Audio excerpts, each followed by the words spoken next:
We're used to thinking very highly of democracy, and by extension of ancient Athens, the civilization that gave rise to it. The Parthenon has become almost a byword for democratic values, which is why so many leaders of democracies like to be photographed there. It's therefore very striking to discover that one of ancient Greece's greatest achievements, philosophy, was highly suspicious of its other achievement, democracy. The founding father of Greek philosophy, Socrates, is portrayed in the dialogues of Plato as hugely pessimistic about the whole business of democracy. In Book 6 of the Republic, Plato describes Socrates falling into conversation with a character called Adimantus and trying to get him to see the flaws of democracy by comparing a society to a ship. If you were heading out on a journey by sea, asks Socrates, who would you ideally want deciding who was in charge of the vessel?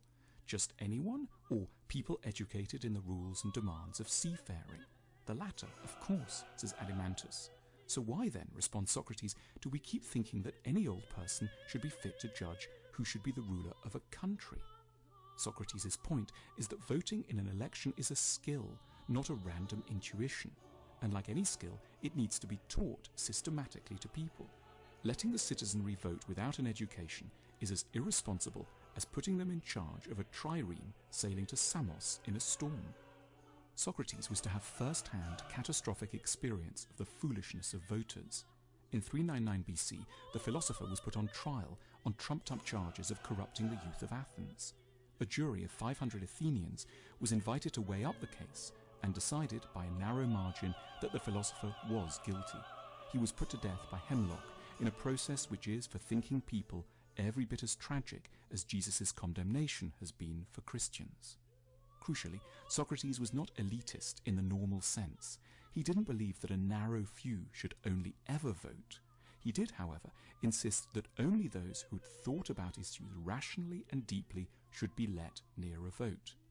We have forgotten this distinction between an intellectual democracy and a democracy by birthright. We have given the vote to all without connecting it to wisdom. And Socrates knew exactly where that would lead, to a system the Greeks feared above all, demagoguery.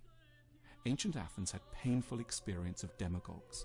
For example, the louche figure of Alcibiades, a rich, charismatic, smooth-talking, wealthy man who eroded basic freedoms and helped to push Athens to its disastrous military adventures in Sicily.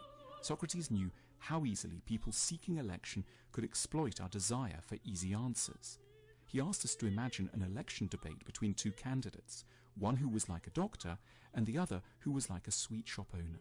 The sweet shop owner would say of his rival, "Look, this person here has worked many evils on you. He hurts you, gives you bitter potions and tells you not to eat and drink whatever you like. He'll never serve you feasts of many and varied pleasant things like I will." Socrates asks us to consider the audience's response.